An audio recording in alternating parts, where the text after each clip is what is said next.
उनको निमंत्रण आया है, हमें निमंत्रण नहीं आया, हमें जाना चाहिए। लेकिन बात को आधा अधूरा मत सुनो बाप। कुछ लोग कथा में बैठकर आधी अधूरी बात सुनते हैं, बाद में उनके मन में प्रश्न खड़ा हो जाता है। ऐसे ही सती अम्बा ने आधी अधूरी बात सुनी। आधा क्या सुना? चौपाई में लिखा है, पूरे रामचरितमानस में कोई ऐसी चौपाई नहीं है जोगिंदर बाबू जिसमें रा और मां शब्द ना हो, पूरी रामायण में। तो एक सज्जन खड़े हुए और बोले कि बाबा आप क्या ऐसे तैसे बता देते हो? हम बताते हैं रामायण जी में कहां है चौपाई जहां रा और मां नहीं है। चौपाई शब्द कहा है, चौपाई में 4 पाए होते हैं। तो उस आदमी ने कहा कि झूठे लेना झूठे देना एक, झूठे भोजन झूठ चबेना 2। कहां लिखा है रामा? तो महात्मा जी ने कहा कि आगे की 2 अर्धाली और पढ़ो ना। बोलही मधुर बचन अहि घोरा, खाई महा अहि हृदय कठोरा। आ गया रामा के नहीं? पूरी बात नहीं सुनिएगा तो आपके जीवन में भ्रम हो ही जाएगा, और भ्रम बस रहा न चेत, फिर आपका चित्तवृत्ति अशांत हो जाएगा। माता सती जी ने यह बात सुनी थी कि पिता के घर में बिना बुलाए जाना चाहिए। तो कहा बाबा आप तो बताए थे और हम जाएं। तब उन्होंने कहा कि देवी पूरी बात सुनो। क्या बढ़िया पंक्ति बाबा ने गाई है।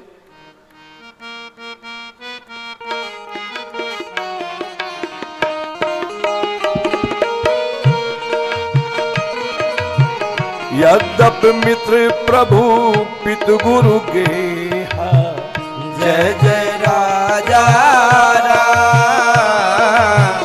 यद्यपि मित्र प्रभु पितु गुरु गेहा, जय जय राजा जाय बिनु बोले उना संदेहा, जय जय सीताराम।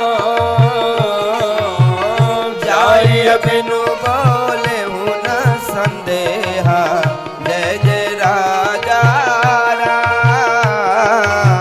तदपि विरोध मान जहाँ कोई, तदपि विरोध मान जहाँ कोई, तदपि विरोध मान जहाँ कोई, तदपि विरोध मान जहाँ कोई।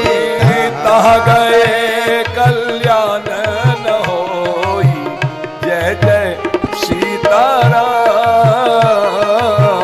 तहाँ गए कल्याण न होई, जय जय सीताराम, जय जय राजा राम, जय जय सीताराम।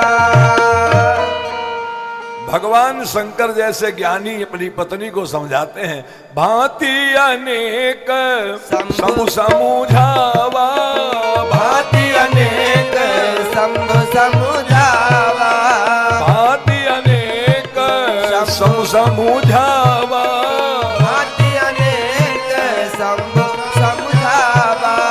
भावी बस न ज्ञान उर आवा, जय जय सीताराम। भावी बस न ज्ञान उर आवा, जय जय सीताराम। भावी बस न ज्ञान उर आवा, जय जय सीताराम। अनेकों प्रकार से समझाया, लेकिन भावी प्रबल होती है साहब। पाठक बाबा जब आप पढ़ रहे थे तो ये पंक्ति पढ़े होंगे। का हो आपको पढ़ ले बाटी दीदी, प्रधान बाबू तो पढ़े ही हैं, क्योंकि पिताजी डांट डांट के पढ़ाए होंगे ये पंक्ति। जोगिंदर बाबू, रहीम का दोहा पढ़ने वाला आदमी कौन नहीं पढ़ा होगा साहब? जिसने पढ़ाई की है अपने जीवन में, उसको रहीम का दोहा तो पढ़ने पड़ेगा है? और रहीम ने कहा था कि बाप चाहे जितना करो, प्रारब्ध आपको ले जाएगा। राम न जाते हरि न संग, सियन रावण सा, सियन रावण सा, जो रही मैं भावी कतहूँ, होत आपनो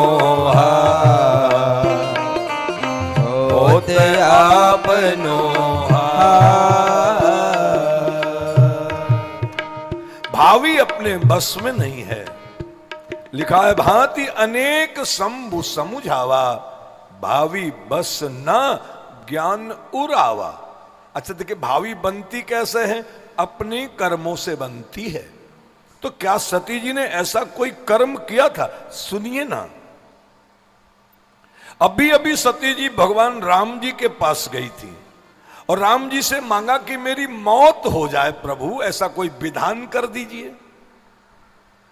भगवान ने तथास्तु कह दिया। अब उसका विधान तो बनाना पड़ेगा। भगवान ने मौत का विधान बनाया, यज्ञ। ये अपने यज्ञ में जाएंगी, पिता के द्वारा अपमानित होंगी, मन उद्वेलित होगा, अग्नि में जलकर भस्म हो जाएंगी, इनकी कामना पूरी हो जाएगी। अभी अभी भावी बनाए उन्होंने, अपने कर्मों से, अपनी प्रार्थना से उनके भावी का निर्माण हुआ। वहां शंकर बाबा का भी बस नहीं चल रहा। क्यों? शंकर बाबा इस बात को जानते हैं कि होई है सोई जो राम रच राखा, जय जय राजा राम। राम जी जो रचना बना लेते हैं बाप, उसको हम आप नहीं मिटा सकते। राम जी ने उनकी मृत्यु निश्चित कर दी थी, क्योंकि मांगा था मौत। मौत मांगा तो मौत मिलेगा। और महाराज वो चली गई, वहां पहुंची। महाराज दक्ष जी ने कह रखा था कि इस सभा में सभी रिश्तेदारों को निवेदन है, हमने ये यज्ञ आपके स्वागत के लिए नहीं किया है, आप आए हो, आपका स्वागत है, लेकिन इस यज्ञ का उद्देश्य है शंकर का अपमान। हम जानते हैं शंकर स्वाभिमानी है, वो नहीं आएगा, लेकिन उसकी पत्नी यानी हमारी बेटी सती जरूर आएगी और आज हम उसे अपमानित करेंगे, शंकर के अपमान का बदला लेंगे। इसलिए कोई भी व्यक्ति उसके स्वागत में खड़ा नहीं होगा। कि मैं निवेदन कर रहा हूं, सारे लोगों को लगा हम आए हैं अपनी दक्षिणा ले, काहे के लिए स्वागत करें, नहीं खड़े हुए। लेकिन माँ का कलेजा तो विचित्र होता है साहब अपने बेटा बेटी के लिए। जैसे ही सती जी का विमान वहां पहुंचा, माँ दौड़ पड़ी है मिलने के लिए। कितनी सुंदर पंक्ति बाबा ने निवेदन करी है।